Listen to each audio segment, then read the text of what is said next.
Okay, so let's talk about what I consider to be your number one sales tool, or maybe more appropriately, your number one relationship building tool for your customer, and that is a multi-point inspection form.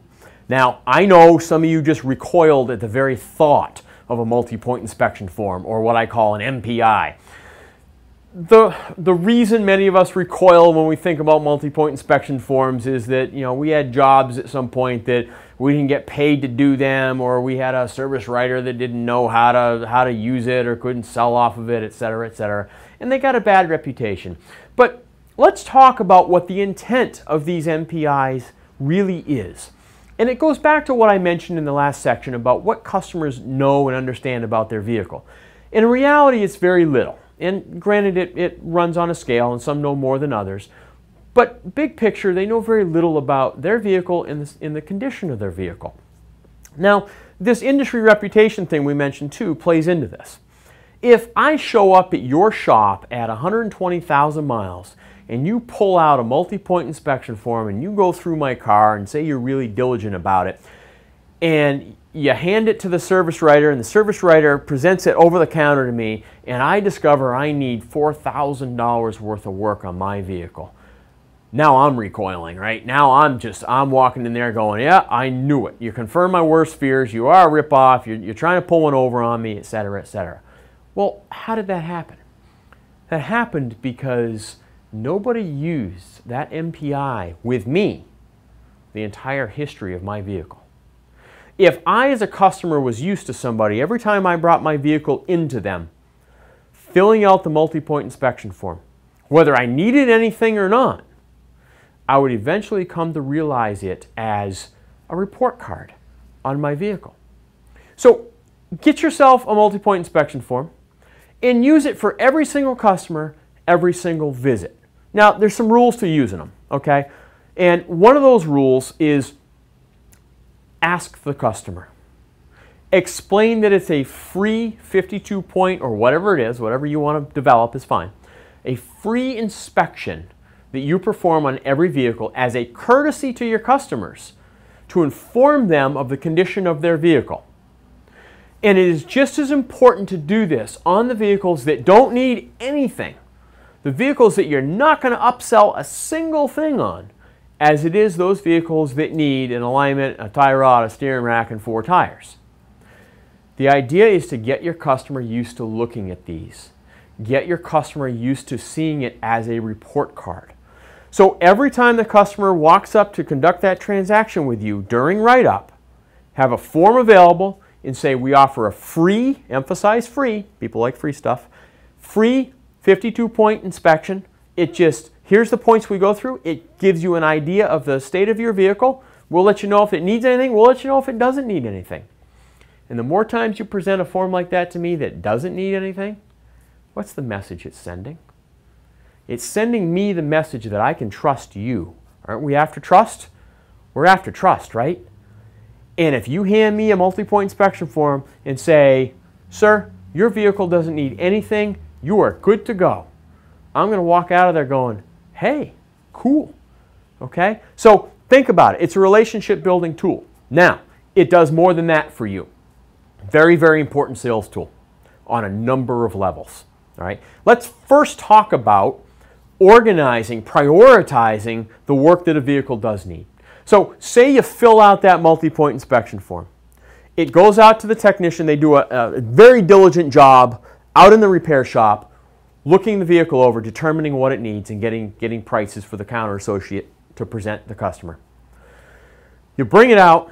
It needs $2,000 worth of work. The customer goes, oh no, I can't do that today. I've got no money. Well, part of the reason that money plays into these transactions is it's an unexpected expense. The customer came to you expecting to spend $34.95 for an oil change. They said, yeah, it'd be great if you did that 52-point inspection. You do it, and all of a sudden you say, well, you need $2,000 worth of work. Now, I'm taken aback. I didn't budget for that. Help your customer out. Build the relationship. Okay, sir, ma'am, here's what I would recommend. Here are the things that are really important, and prioritize those. Break those out. By prioritizing and breaking those out of the overall list, you do two things.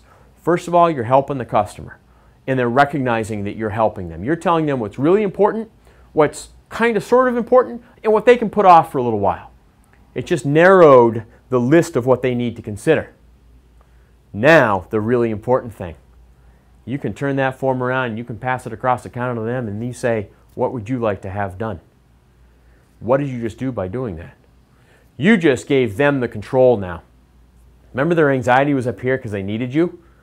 And if they didn't bring their car to you, something bad was going to happen, they were going to be hoofing it? Well, you just put the control back in their hands. You helped them. You let them know what their vehicle needed. You prioritized it for them. You handed it to them and you said, you customer, you choose. You tell me what you'd like to do. Now, that not only makes them feel better and helps build a relationship, but the non-immediate things, the things that aren't safety related, they can now take that MPI, that multi-point inspection form, home with them, and they can budget for the next needed repair. And in this way, you continue to build the relationship. You also use that MPI as a retention tool. Say I need three things. I bring my car in for an oil change. You do a great job informing me of the multi-point inspection you're going to do.